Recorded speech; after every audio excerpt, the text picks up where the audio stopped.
नमस्कार। आप देख रहे हैं भव्यश्री न्यूज और मैं हूं आपके साथ आदित्य। जीके के इस एपिसोड में आप सबका स्वागत है।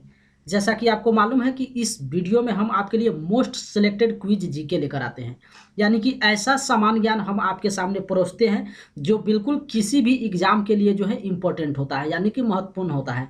ठीक हर बार की तरह इस बार भी इस वीडियो में जो है आपके लिए ऑल कैटेगरी से, यानी कि हर क्षेत्र से जो है बिल्कुल यहाँ पे महत्वपूर्ण सामान्य ज्ञान लेकर आए हैं। तो चलिए स्टार्ट करते हैं। पहला सवाल आप यहाँ पे देखिए, गीत जन गण मन को भारत के राष्ट्रगान के रूप में कब अपनाया गया? गीत जो है जन गण मन को भारत के राष्ट्रगान के रूप में कब अपनाया गया? ऑप्शन ए 1949, बी 1947, सी 1950 और डी 1951। तो इसका जो करेक्ट आंसर हो जाएगा वो हो जाएगा ऑप्शन सी, यानी कि जो राष्ट्रीय गीत है जन गण मन, इसको 1950 में जो है अपनाया गया। ठीक है, 24 जनवरी 1950 को। कई बार आपसे डेट भी वहां पे डाल देगा, तो आपको कंफ्यूज नहीं होना है। कब अपनाया गया? 24 जनवरी 1950 को। ठीक है। अच्छा, इस क्वेश्चन से कुछ फैक्ट निकलता है, वो फैक्ट भी आप समझ लीजिए। कई बार पूछा जाता है कि भारत का जो राष्ट्रगान है जन गण मन, इसको सबसे पहले कब गाया गया था। ठीक है, ये भी पूछा जाता है। तो ये जो राष्ट्रगान है ये सबसे पहले 27 दिसंबर 1911 को कांग्रेस के कलकत्ता अधिवेशन में गाया गया था। ठीक है, कई बार ये आपसे पूछा जाएगा कि भारत का जो राष्ट्रगान है वो सर्वप्रथम 27 दिसंबर 1911 को कांग्रेस के कलकत्ता अधिवेशन में क्या हुआ था? गाया गया था। अच्छा, आप लोग इस बात को जानते होंगे कि भारत का जो राष्ट्रगान है वो किसने लिखा है? तो रविंद्रनाथ टैगोर ने। अच्छा, दूसरी बात, इस गान को जो है कितने टाइमिंग मिलता है, कितना समय में जो है इसको गाना पड़ता है? तो इसका जो समय होता है 52 सेकंड, 52 सेकंड। ठीक है। और कई बार आपसे पूछा जाएगा कि भारत का जो राष्ट्रगान है उसको संक्षिप्त रूप में कितना समय में गाया जाता है? तो उसका जो है 20 सेकंड। ठीक है, मूल जो टाइमिंग है 52 सेकंड और संक्षिप्त रूप में अगर आपसे पूछे तो कितना है? 20 सेकंड। चलिए दूसरा सवाल आप यहाँ पे देखिए, हमारे देश का संवैधानिक नाम क्या है? हमारे देश का संवैधानिक नाम क्या है? मोस्ट सिलेक्टेड क्विज जीके है। यहाँ पे देखिए, ए भारतीय राष्ट्रीय कांग्रेस, सी हिंदुस्तान, सी भारत अर्थात इंडिया और डी आर्यावर्त। ठीक है, यहाँ पर जो है प्रतिभागी काफी कंफ्यूज करते हैं। तो इसका जो करेक्ट आंसर हो जाएगा वो हो जाएगा ऑप्शन सी, यानी कि भारत अर्थात इंडिया। संविधान के अनुच्छेद में हमारे देश का जो नाम है वो भारत अर्थात इंडिया के नाम से उल्लेखित किया गया है। ठीक है, इसलिए इसका क्या करेक्ट आंसर हो जाएगा? ऑप्शन सी, भारत अर्थात इंडिया। कई सारे प्रतिभागी जो है आर्यावर्त जो है यहाँ पे टिक करेंगे, तो आर्यावर्त जो है भारत का पुराना नाम है, प्राचीन नाम है। ठीक है, इसलिए इसका जो करेक्ट आंसर हो जाएगा भारत अर्थात इंडिया। तीसरा सवाल आप यहाँ पे देखिए, तत्वों और यौगिक के अणुओं को किसके द्वारा दर्शाया जा सकता है? केमिस्ट्री से क्वेश्चन है। ठीक है, रसायन शास्त्र। तत्वों और यौगिक के अणुओं को किसके द्वारा दर्शाया जा सकता है? ऑप्शन ए न्यूट्रॉन की मौजूदगी द्वारा, बी रासायनिक सूत्र, सी इलेक्ट्रॉन की मौजूदगी द्वारा और डी इनमें से कोई नहीं। तो इसका जो करेक्ट आंसर हो जाएगा वो हो जाएगा ऑप्शन बी, यानी कि रासायनिक सूत्र। तत्वों और यौगिक के अणुओं को जो है रासायनिक सूत्र द्वारा दर्शाया जाता है। चलिए यहाँ पे चौथा सवाल देखिए, क्लोरोफॉर्म बनाने के लिए निम्न में से किसका उपयोग होता है? क्लोरोफॉर्म बनाने के लिए निम्न में से किसका उपयोग होता है? Option A ethane, B methane, C acetylene और डी प्रोपिन। और इसका जो करेक्ट आंसर हो जाएगा वो हो जाएगा ऑप्शन बी, यानी कि मीथेन। क्लोरोफॉर्म बनाने के लिए मीथेन का उपयोग किया जाता है। अच्छा, यहाँ पे एक और फैक्ट आप समझ लीजिए, कई बार पूछा जाता है कि क्लोरोफॉर्म का रासायनिक सूत्र क्या होता है। ठीक है, क्लोरोफॉर्म का रासायनिक सूत्र क्या होता है? तो वो होता है CHCl3। CHCl3 को ही जो है क्लोरोफॉर्म कहा जाता है। ठीक है। अच्छा, यहाँ पे ऑप्शन ए देखिए, इथेन। तो इथेन का रासायनिक सूत्र क्या होता है? C2H6। C2H6 इथेन का रासायनिक सूत्र क्या है? C2H6। और मीथेन का रासायनिक सूत्र क्या होता है? CH4। ठीक है, मीथेन का CH4, एसिटिलीन का C2H2 और प्रोपीन का क्या होता है? C3H8। तो इसको आप चाहे तो लिख भी सकते हैं। यहाँ पे देख सकते हैं इथेन में C2H6 होता है, यानी कि कार्बन कितना होता है? 2 और हाइड्रोजन 6। उसी तरीके से मीथेन CH4, एसिटिलीन C2H2, यानी कि कार्बन 2 और हाइड्रोजन 2। तो इस तरीके से जो है क्लोरोफॉर्म बनाने के लिए मीथेन का उपयोग किया जाता है। चलिए यहाँ पे पांचवा सवाल देखिए, वर्ड डॉक्यूमेंट। इस क्वेश्चन को आप सिर्फ ध्यान से समझिए, इसका आंसर जो है आपको ऑटोमेटिक पता चल जाएगा।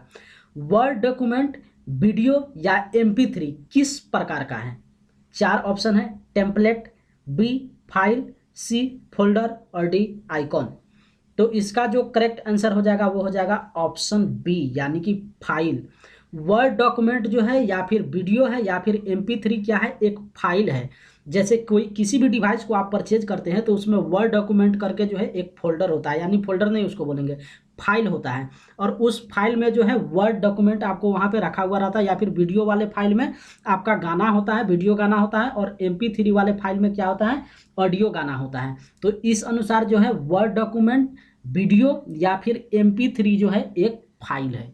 यहाँ पे काफ़ी सारे प्रतिभागी जो है फोल्डर को यहाँ पे जो है टिक करते हैं, ठीक है, ये आपको ध्यान रखना है।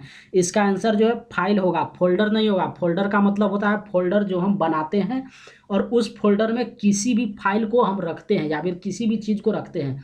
तो फोल्डर बनाना जो है खुद का काम होता है, लेकिन ये जो वर्ड डॉक्यूमेंट है, वीडियो है या फिर MP3 जो है, ये डिवाइस के साथ में दिया जाता है, इसलिए ये क्या है, एक फाइल है।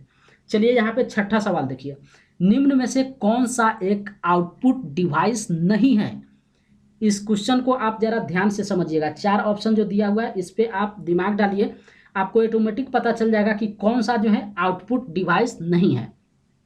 अच्छा, आउटपुट का मतलब क्या होता है, सबसे पहले आप ये समझ लीजिए। आउट का मतलब होता है बाहर और पुट का मतलब क्या होता है, रखना। यानी कि वैसा कौन सा डिवाइस है जो बाहर से नहीं रखा जाता है, ठीक है, ये आपको यहाँ पे समझना पड़ेगा।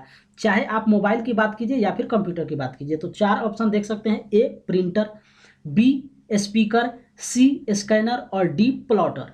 तो इसमें आप जरा ध्यान दीजिए, प्रिंटर जो होता है, प्रिंटर का भी जो है कंप्यूटर से आपको कनेक्ट करना पड़ता है, यानी कि वायर जो है बाहर से लगाना पड़ता है, तो प्रिंटर भी यहाँ पे कैंसिल हो जाएगा। स्पीकर है तो स्पीकर का भी वायर आपको जो है कंप्यूटर में या फिर मोबाइल में डालना पड़ता है, तो ये स्पीकर भी यहाँ से खत्म हो जाएगा।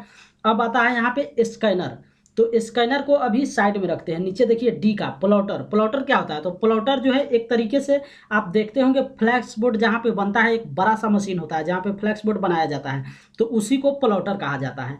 तो प्लॉटर हो गया। तो प्लॉटर भी जो है ये अगर कंप्यूटर से यहाँ पे कनेक्ट किया जाएगा तो एक वायर के द्वारा कनेक्ट किया जाता है, तो ये भी कैंसिल हो जाता है। अब आता है ऑप्शन सी यानी कि स्कैनर। अब इसको आप समझिए, स्कैनर जो है 2 टाइप का होता है। एक तो स्कैनर मशीन होता है जिसमें हम किसी भी जो दस्तावेज को स्कैन करते हैं, और दूसरा स्कैनर होता है हम अपने डिवाइस का जो उसमें जो भी वहाँ पे कुछ वहाँ पे एंटीवायरस चला जाता है, यानी कि वायरस चला जाता है, उसको क्या करते हैं, हम स्कैन करते हैं। यानी कि स्कैनर के माध्यम से हम अपने मोबाइल या फिर लैपटॉप को क्या करते हैं, स्कैन करके सुरक्षित रखते हैं। तो स्कैनर 2 टाइप का होता है। तो इसमें जो स्कैनर है वो स्कैनर यूज हो रहा है जब हम अपने किसी कंप्यूटर के फोल्डर को वायरस से बचाते हैं, बार बार स्कैन करते हैं, इसलिए इसका करेक्ट आंसर क्या हो जाएगा, ऑप्शन सी यानी कि स्कैनर जो है वो आउटपुट डिवाइस नहीं है। तो इसलिए चारों ऑप्शन जो है काफ़ी कंफ्यूजन यहाँ पे दिया गया है। चलिए 7वां सवाल आप यहाँ पे देखिए, इनमें से किसमें गतिज ऊर्जा नहीं है। 4 ऑप्शन है, ए बहता हुआ पानी, बी चली हुई गोली, सी चलता हथौड़ा और डी खींचा हुआ धनुष। क्वेश्चन को आप यहाँ जरा ध्यान से समझिए, ये जो है भौतिकी सी है, यानी कि फिजिक्स से है। तो इसको आप अपना माइंड यहाँ पे यूज करेंगे तो आपको ऑटोमेटिक इसका आंसर जो है पता चल जाएगा, इसमें आपको याद करने की जरूरत नहीं है। तो गतिज ऊर्जा कौन सा है जिसमें गतिज ऊर्जा नहीं है। गतिज ऊर्जा का मतलब सबसे पहले समझ लीजिए, गतिज में आपको कंफ्यूज होने की जरूरत नहीं है। गतिज का मतलब आप गति समझ लीजिए, स्पीड समझ लीजिए, ठीक है। तो इनमें से किसमें गतिज ऊर्जा नहीं है, ऑप्शन ए बहता हुआ पानी। बहता हुआ पानी में भी गति होता है, ठीक है, एक स्पीड होता है, वहाँ पे फ्लो होता है। चली हुई गोली, गोली भी जब बंदूक से निकलता है तो उसमें भी एक स्पीड होता है। चलता हथौड़ा, हथौड़ा को भी जब कोई चलाता है तो उसमें भी एक गति होता है। लेकिन जो डी ऑप्शन है खींचा हुआ धनुष, यानी कि इसको आप ठीक से समझिए, सिर्फ और सिर्फ खींचा हुआ धनुष है, ठीक है। धनुष को क्या किया गया है, खींचा गया है, अभी यहाँ से जो है बाण को छोड़ा नहीं गया है। तो यहाँ पे जो ये जो डी ऑप्शन है ये स्थितिज ऊर्जा है, यहाँ पे स्थिति जो है अभी स्थिर है, ठीक है, गति यहाँ पे नहीं है। ये गति कब होगा, जब धनुष से बाण को छोड़ दिया जाएगा तब वो गति होगा, लेकिन अभी क्या है, खींचा हुआ धनुष है, तो इसमें जो है गतिज ऊर्जा नहीं है, इसलिए करेक्ट आंसर क्या हो जाएगा, ऑप्शन डी। चलिए यहाँ पे 8वां सवाल देखिए, 2 व्यक्ति चंद्रमा के सतह पे बातचीत करते हैं, तो वे 2 व्यक्ति चंद्रमा के सतह पर बातचीत करते हैं तो वे, और 4 ऑप्शन है, ए बहुत देर बाद सुनते हैं, बी तुरंत सुनते हैं, सी दोनों किसी की आवाज़ नहीं सुनते हैं और डी बार बार सुनते हैं, यानी कि डब होता है वॉइस। तो इसका जो करेक्ट आंसर हो जाएगा वो हो जाएगा ऑप्शन सी, यानी कि चंद्रमा के सतह पे अगर कोई व्यक्ति बात करता है तो उसकी आवाज़ को जो है कोई नहीं सुन सकता है। और क्यों नहीं सुन सकता है? तो चंद्रमा पे जो है वायुमंडल नहीं है, ठीक है, चंद्रमा पे वायुमंडल नहीं है। और अगर हमें किसी की ध्वनि को सुनना है तो ध्वनि हम किसी की तभी सुन सकते हैं जब वायु का वहाँ पे माध्यम होगा। बिना वायु के माध्यम से हम किसी भी ध्वनि को नहीं सुन सकते हैं। इसलिए चंद्रमा पे अगर कोई व्यक्ति बातचीत करेगा तो उसकी आवाज़ को जो है कोई नहीं सुन सकता है। चलिए यहाँ पे 9वां सवाल देखिए, किस क्रिकेट खिलाड़ी को रावलपिंडी एक्सप्रेस कहा जाता है? किस क्रिकेट खिलाड़ी को रावलपिंडी एक्सप्रेस कहा जाता है? Option A Imran Khan, B Wasim Akram, C Shoaib Akhtar और डी शकलेन मुश्ताक। तो इसका जो करेक्ट आंसर हो जाएगा वो हो जाएगा ऑप्शन सी, यानी कि शुएब अख्तर को जो है रावलपिंडी एक्सप्रेस कहा जाता है। अच्छा, रावलपिंडी एक्सप्रेस क्यों कहा जाता है, इसका लॉजिक आप समझ लीजिए। तो ये शुएब अख्तर जो है किस देश के खिलाड़ी है आपको मालूम होगा, तो ये पाकिस्तान के क्रिकेटर है, ठीक है ना। और पाकिस्तान के जो रावलपिंडी शहर है उसी शहर में शुएब अख्तर का जन्म हुआ था। और दूसरा बात, शुएब अख्तर जो है एक फास्ट बॉलर है, तेज गेंदबाज है, तो इसी के कारण जो है इनको रावलपिंडी एक्सप्रेस कहा जाता है। ये लॉजिक है, तो ये आप यहाँ पे सिर्फ एक बार अपने माइंड में यूज कर लीजिए, इसे आपको यहाँ पे याद रखने की ज़रूरत नहीं है।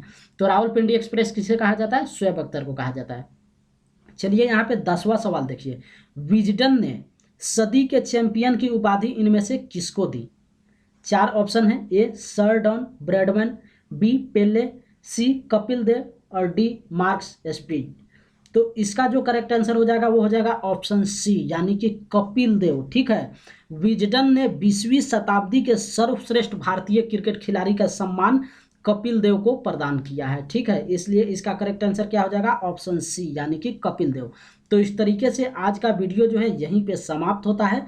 और जैसा कि आपको मालूम है कि हर वीडियो में हम आपके लिए एक क्वेश्चन देते हैं, यानी कि जो दर्शक इस वीडियो को देखते हैं उनके लिए हम एक समान ज्ञान देते हैं और उसका जवाब जो है दर्शक को देना पड़ता है। अगर उस सवाल का जवाब आपको मालूम होगा तो आपको इस वीडियो के कमेंट बॉक्स में जाकर क्या कर देना है? अपना जवाब आपको पोस्ट कर देना है। तो आपके लिए जो सवाल है वो आप स्क्रीन पे देखिए, कितनी आबादी वाले शहर को मेगा शहर कहा जाता है, यानी कि मेगा सिटी?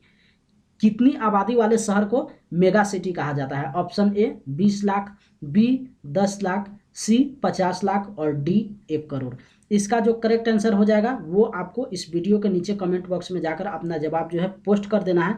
और इस तरीके से मिलते हैं नए एपिसोड में नए फिर क्विज जीके के साथ। और दूसरी बात आपको ये भी बता दें कि इस एपिसोड में किसी भी आंसर पे आपको शक करने की ज़रूरत बिल्कुल नहीं है, क्योंकि जो भी हम यहाँ पे क्वेश्चन आपके लिए सेलेक्ट करते हैं या फिर उसका आंसर दिखाते हैं बिल्कुल जाँच पड़ताल करके जो है आपके लिए परोसा जाता है।